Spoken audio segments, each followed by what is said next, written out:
우리 모두는 예수님을 따라 사는 사람들이라고 아마 스스로 자부할 것입니다.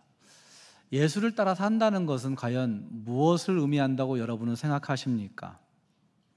또 예수님을 따라 산다는 것은 어떻게 삶을 살아가는 것이라고 여러분은 생각하며 예수님을 믿고 계십니까? 어쩌면 예수님의 공생의 시간 동안에 예수님을 따라다녔던 많은 제자들이 있었습니다. 그런데 예수님께서는 그의 죽음이 가까우는 그 시간에 그 제자들에게 묻습니다.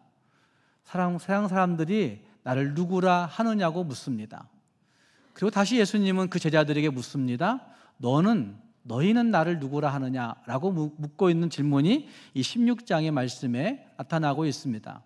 그때 예수님의 제자 베드로는 주는 그리스도시요 살아계신 하나님의 아들이십니다라고 하는 바른 신앙의 고백 같은 모습을 예수님께 하고 있습니다. 그때 이후로 예수님은 그때부터 예수님이 당하실 고난과 십자가의 죽음 이야기를 제자들에게 하셨던 것을 볼 수가 있습니다. 고난과 십자가의 죽음을 이야기하자 그 제자 베드로는 절대 그럴 수 없다고 이야기합니다.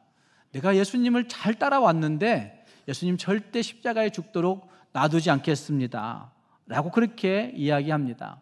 그때 예수님은 그 제자 베드로에게 사탄아 내 뒤로 물러가라고 말씀하시면서 너는 하나님의 일보다 사람의 일을 더 생각한다고 책망하시는 말씀이 마태복음 16장에 나타나고 있습니다.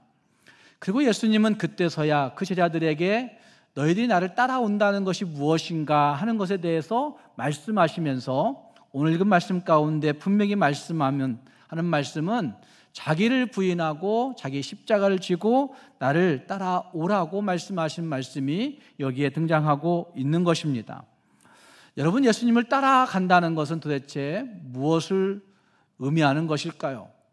예수님을 따라 산다는 것은 어떻게 삶을 사는 것이라고 여러분 생각하십니까? 이걸 현대적으로 적용해 본다고 한다면 어쩌면 우리는 세상에 대해서 로그아웃하고 세상에 대해서 단절되고 어쩌면 예수님에 대해서 접속하는 삶이 로그인하는 삶이 진짜 예수를 따라가는 삶이라 할 수 있을 것입니다. 죄악된 세상으로부터 철저히 단절된 철저히 끊는 삶을 살아야 되는 것이고 주님께 연결되어져서 그분과 함께 살아가는 삶이 진짜 예수를 따라가는 삶이라고 말할 수가 있다는 말입니다. 우리는 지금 예수님의 고난의 의미를 생각하는 고난의 절기 가운데 들어와 있습니다. 그래서 가톨릭이나 또 개신교 어떤 교단들에서는 사순절 기간을 길게 사순절의 의미를 새겨보면서 예수님을 생각하는 그런 기간을 갖습니다. 우리는 그 고난의 절기에 꼭 기억해 보아야 될 중요한 말씀이라고 생각합니다. 나는 과연 예수님을 어떻게 따르고 있는가? 예수님을 따른다는 삶은 도대체 무엇을 의미하는 것일까? 하는 이 고민들을 해봐야 된다는 말입니다. 오늘 말씀을 중심해서 예수님을 따라 사는 것에 대해서 같이 생각해 보시면서 우리 모두가 진짜 예수님을 따라갈 수 있는 진짜 예수님을 따라 사는 하나님의 사람들이 될 수 있기를 주님의 이름으로 축복합니다. 함께 그 말씀 가운데 분명하게 말씀합니다. 첫째는 자기를 부인하는 삶이 예수 따르는 삶이라고 말씀하고 있습니다. 24절 말씀에 이렇게 말씀합니다. 이에 예수께서 제자들에게 이르시되 누구든지 나를 따라오려거든 자기를 부인하고 나를 따라오라고 말씀하십니다. 여러분, 자기를 부인한다는 것은 무엇을 의미한다고 여러분 생각하십니까?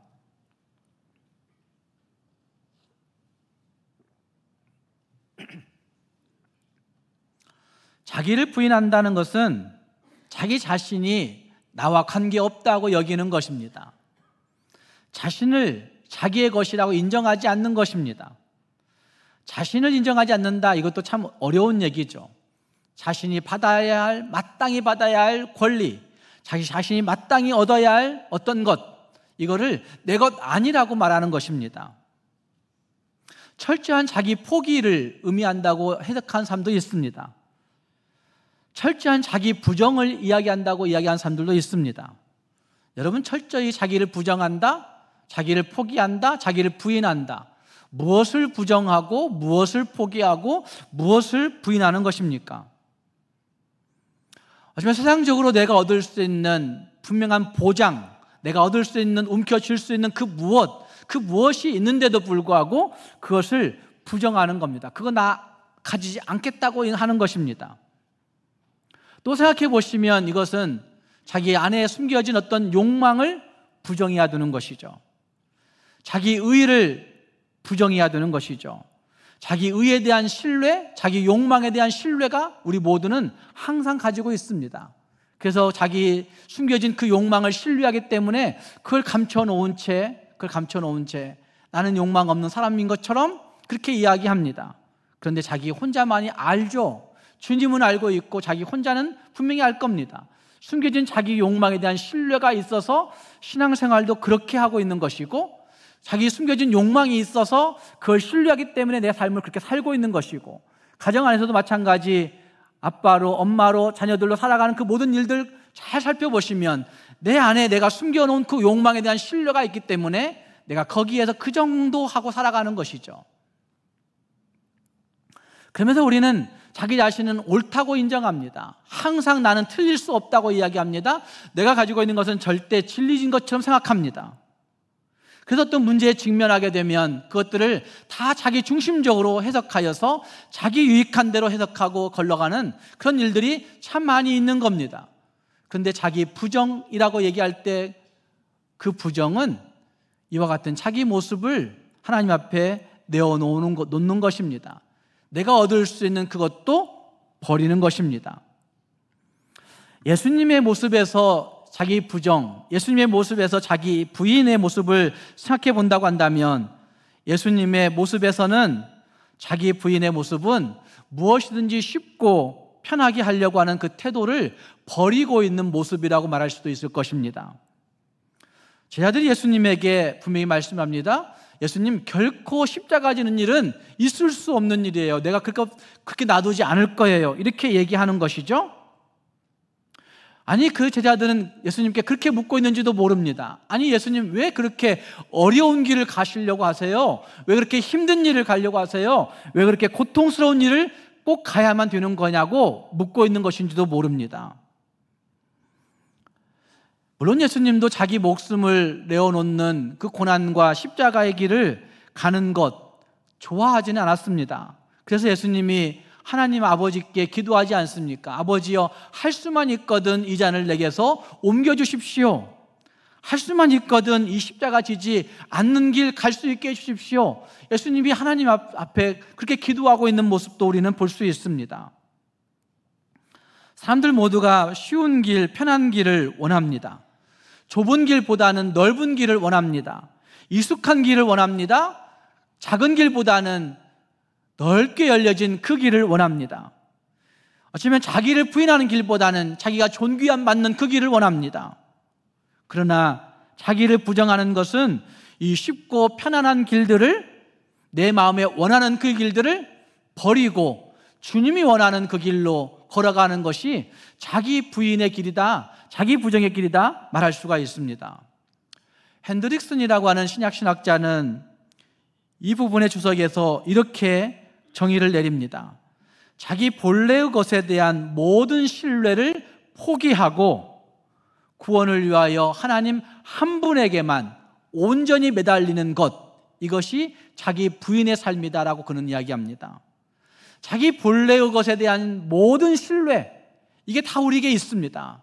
내가 가지고 있는 건강을 신뢰하는 사람들, 내가 가지고 있는 물질을 신뢰하는 사람들, 내가 계획해 놓은 인생의 노년을 신뢰하는 사람들, 내가 가지고 있는 내게 주어진 자녀들을 신뢰하는 사람들, 그 모든 것들을, 그 모든 신뢰를 포기하고 구원에 관하여 하나님 한 분에게만 매달리는 것, 한 분에게만 매달리는 것, 이것이 자기 부인이라고 그렇게 그는 정의를 내리고 있습니다. 사도 바울은 갈라디아서 2장 20절 말씀에서 자기 부인에 대한 표현을 이런 표현으로 말하고 있는 것을 볼 수가 있습니다. 내가 그리스도와 함께 십자가에 못 박혔나니, 내가 그리스도와 함께 십자가에 못 박혔나니, 그런즉 이제 내가 산 것이 아니요 오직 내 안에 그리스도께서 사신 것이라. 이제 내가 육체 가운데 사는 것은 나를 사랑하사 나를 위하여 자기 몸을 버리신 하나님의 아들을 믿는 믿음 안에서 사는 것이라. 오직 내 안에 누가 살아요? 예수 그리스도가 사는 것이 자기 부인의 삶이다 라고 말할 수가 있어요.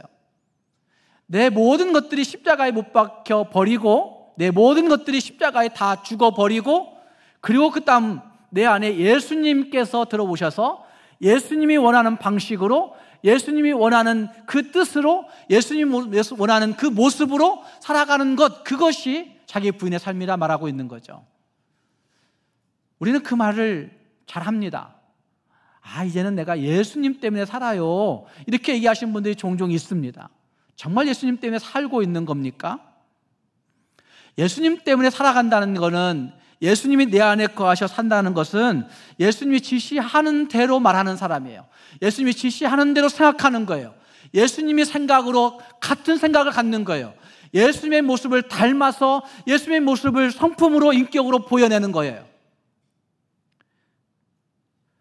우리는 그렇게 살지 않아도 조금 신앙 있는 척 해야 되니까, 조금 신앙 있는 것 같이 보여내야 되니까, 내가 그리스도와 함께 십자가에 못 박혔다고, 나는 이제 예수와 함께 살고 있다고, 난 예수 그리스도를 믿는 믿음 안에 살고 있다고, 이런 얘기를 쉽게 내뱉고 있지만, 정말 우리의 삶이 예수 그리스도의 지시를 받아 살고 있느냐? 진짜 우리의 모든 삶이 예수에 의해서 다스림 받고 있느냐라고 묻는다고 한다면 자신 없어지는 우리들이 아닙니까?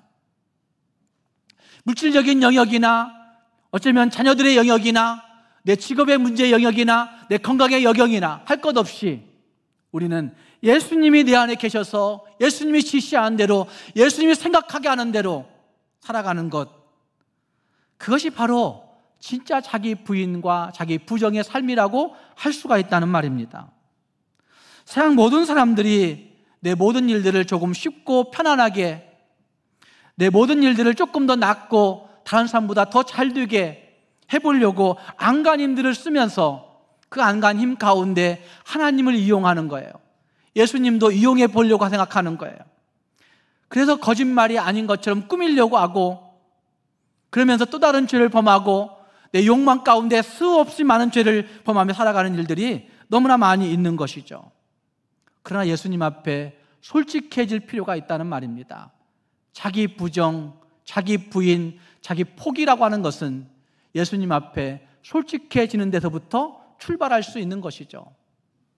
사랑하는 여러분, 예수님은 우리를 구원하시기 위해서 정말 어렵고 힘든 길을 걸어가셨습니다. 고통이 예견된 그 길을, 죽음이 예견된 그 길을, 아니 진짜 좁은 길을 예수님은 그 길을 친히 걸어가셨습니다.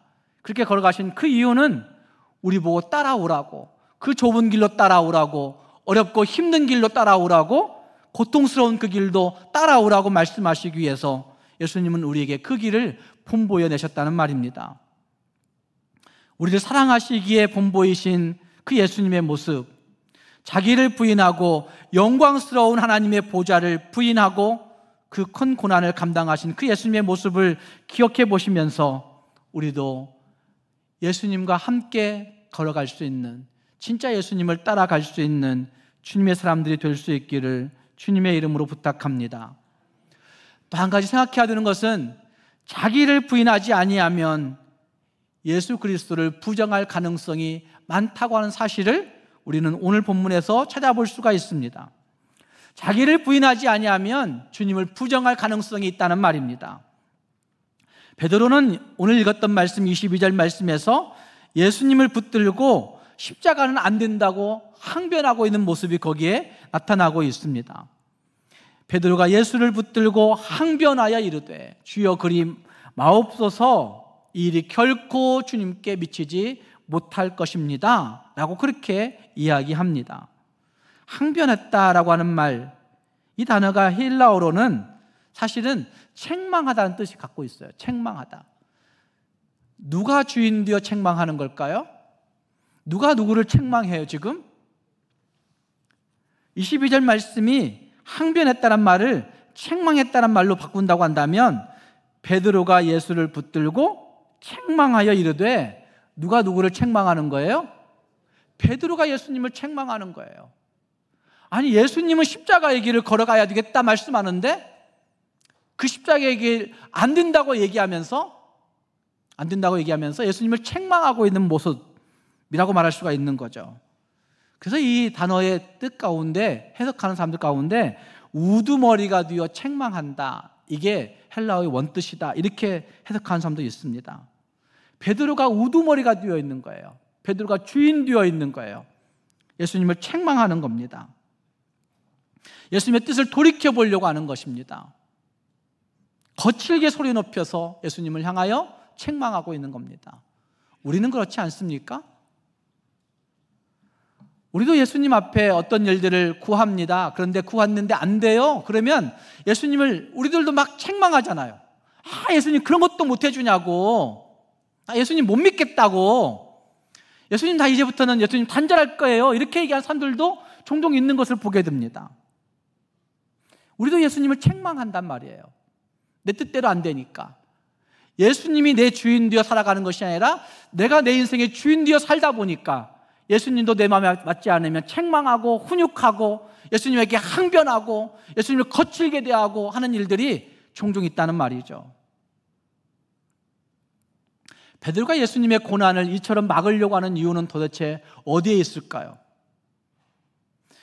베드로가 예수님의 십자가 지는 것을 막으려고 하는 그 이유가 도대체 어디에 있다고 생각하십니까? 물론 하나님의 뜻을 이해하지 못하고 있는 베드로 입장에서 예수님을 더 적극적으로 사랑하는 마음에서 그랬다고 말할 수도 있을 것입니다. 그런데 생각해 보시면 예수님이 고난받고 죽게 되면 지금까지 예수님 따라왔던 자기들의 그 인생에 대한 투자가 다 물거품 되어 버리잖아요. 예수님이 로마에서부터 자기 민족을 해방시켜줄 메시아라고 생각했기 때문에 지금까지 따라온 이유는 예수님 메시아 되시면, 예수님이 로마를 짓누르고 해방시켜 주시면 그때 우리도 예수님과 함께 한 자리를 해먹을 수 있을 거라 생각했는데, 예수님 고난받아 죽으신다고 한다면 우리의 모든 목표가, 우리 인생의 모든 목표가 다 달라질 것이기 때문에 베드로를 포함한 모든 제자들이 예수님 십자가 지면 안 돼요, 예수님 죽으면 안 돼요, 예수님 고난당하면 안 돼요, 이렇게 말하고 있는 것 아니냐 하는 것입니다. 그래서 예수님을 붙잡고 책망하듯이 말하고 있는 모습이라 할 수가 있다는 말입니다.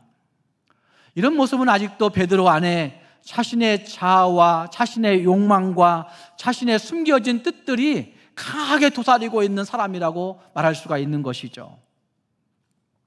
예수님께서 제자들과 유월절 만찬을 가지신 후에 제자들을 향하여서 오늘 밤 너희가 다 나를 버리리라 이렇게 말씀하실 때 베드로가 또 그렇게 얘기하죠. 다 주를 버릴지라도 나는 언제든지 버리지 않겠습니다. 언제까지든지 주님 붙잡겠습니다. 이렇게 자신 있게 대답합니다. 그때 예수님께서 베드로를 향하여 뭐라고 말씀하셨죠? 오늘 밤 닭이 울기 전 네가 나를 3번 부인할 거야, 이렇게 말씀하셨어요. 그때 베드로가 마태복음 26장에서 또다시 말합니다. 예수님, 내가 주와 함께 죽을지언정 나는 주님 부인하지 않겠습니다, 이렇게 얘기해요. 그런데 베드로는 위기를 느끼게 되자 예수님의 그 예언처럼 3번 예수님을 모른다 얘기해요. 아니, 예수님을 향하여 저주해요. 저주하며 맹세해요. 그리고 나서 뭐가 울었어요? 닭이 울었어요. 기가 막힌 일이죠. 베드로의 이런 과정들을 살펴보시면 자기 자신에 대한 부인이 없이는, 자기 자신을 부인하지 아니하면 결국에는 예수님을 부인할 수도 있다는 사실을 보여주는 인생이 누구라고요? 베드로라고 하는 사실을 알 수 있습니다. 어쩌면 이것은 오늘 우리에게도 적용될 수가 있습니다. 내 생활, 내 삶의 최고의 목표가 내 자신이 되어 있을 때, 내 생활, 내 삶의 최고의 주인이 내 자신이 되어 있을 때, 그런 사람들은 결코 예수 그리스도를 인정할 수가 없습니다. 예수 그리스도를 믿을 수가 없습니다. 예수 그리스도를 온전히 따를 수가 없습니다. 돈이 목적되어 있는 사람들, 내 인생 내가 책임진다고 생각하면서 내 노후를 내가 책임지겠다고 생각하는 사람들, 그런 사람들은 예수를 온전히 믿을 수가 없다는 말입니다. 그런데 문제는 예수 그리스도를 부인하게 될 때 예수님을 부인하는 것으로 끝나지 않습니다. 함께 읽은 말씀 25절과 26절 말씀에서 예수님이 이런 말씀을 하십니다. 부인하고 자기를 십자가를 지고 나를 따를 것이라, 이렇게 말씀해 놓고 그 다음 25절 말씀에서 같이 읽어보겠습니다. 25절, 누구든지 제 목숨을 구원하고자 하면 잃을 것이요 누구든지 나를 위하여 제 목숨을 잃으면 찾으리라. 여러분, 이 말씀 이렇게도 생각해 보세요. 누구든지 자기를 부인하지 않는 자들은 자기 목숨을 잃을 수도 있다라는 사실을 말씀하는 거예요. 예수 그리스도를 부인하게 될 때 예수 그리스도를 부인하는 것으로 끝나지 아니하고 결국 자기 생명을 잃을 수도 있다는 사실을 말씀하고 있는 것이죠. 사람이 만일 온 천하를 얻고도 제 목숨을 잃으면 무엇이 유익하리요? 사람이 무엇을 주고 제 목숨과 바꾸겠느냐라고까지 말씀하시고 있는 말씀이 그 다음 구절에 등장하고 있는 것이죠. 여기 예수님이 말씀하시고 있는 생명, 자기 목숨이라고 말하고 있는 생명은 단지 육체적인 생명만을 의미하는 것은 아닙니다. 그 사람의 영혼, 그 사람의 인격, 그 사람의 중심, 그 사람의 자아까지를 통칭해서 그 목숨, 생명이라고 말하고 있는 것을 볼 수가 있습니다. 따라서 자기 목숨을 구원하고자 한다는 것은 자기 자신에 대한 지나친 애착을 가지고 있는 그런 사람들의 모습을 이야기하고 있는 것이고, 자기 자신에 대한 강한 애착을 가지고 있는 사람들이, 육체적 생명을 잃지 않으려고 애를 쓰는 사람들이, 그것들이 고수하고 보존하는 그 모든 것들을 예수님 붙들지 아니하면 잃을 수도 있다는 사실을 말씀하고 있는 그 말씀이 여기에 나타나고 있는 것이죠. 결국 자기를 부인하는 것을 거부하면 생명을 잃을 수도 있다라고 말씀하고 있는 거죠. 예수님이 비유하셨던 그 미랄 비유, 겨자씨 한 알의 비유 다 살펴보시면 그 한 알이 땅에 떨어져 뭐하지 아니하면, 죽지 아니하면 한 알 그대로 남아있지만 땅에 떨어져 죽으면 어떻게 된다고요? 많은 열매를 맺느니라 라고 말씀하신 말씀과 같은 거죠. 한 알의 미랄이 땅에 떨어져 죽지 아니하면 그냥 거기서 끝나는 거예요. 피어나오지 아니에요. 그러나 그 한 알의 미랄이 땅에 떨어져 죽고 난 다음에 새싹이 나는 거예요. 그것에서 새싹이 나고 거기에서 열매를 맺게 된다는 말입니다. 예수 그리스도를 위하여 저의 목숨을 찾으려고 애를 쓰면 잃게 되고 그 목숨 잃으면 찾게 된다 말씀하신 그 말씀은 결국 자신을 부인하고 예수 그리스도를 인정한 자들만이 마지막 때에 예수님도 그 사람을 인정해 주시고 영생에 들어가게 하신다 하는 사실을 말씀하고 있는 것이라 할 수가 있는 것입니다.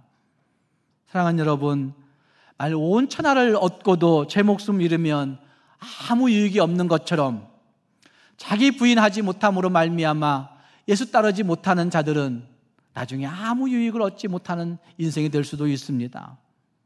우리 모두가 이 말씀을 늘 기억해 보시면서 예수 따른다는 사실은 자기를 부인하는 것이구나, 나를 철저히 부정하는 것이구나, 내 모든 것들을 포기하는 것이구나 라는 사실들을 기억하며 진짜 철저한 자기 부정과 자기 포기를 통하여 예수를 잘 따라갈 수 있는 우리 모두가 될 수 있기를 주님의 이름으로 축복합니다.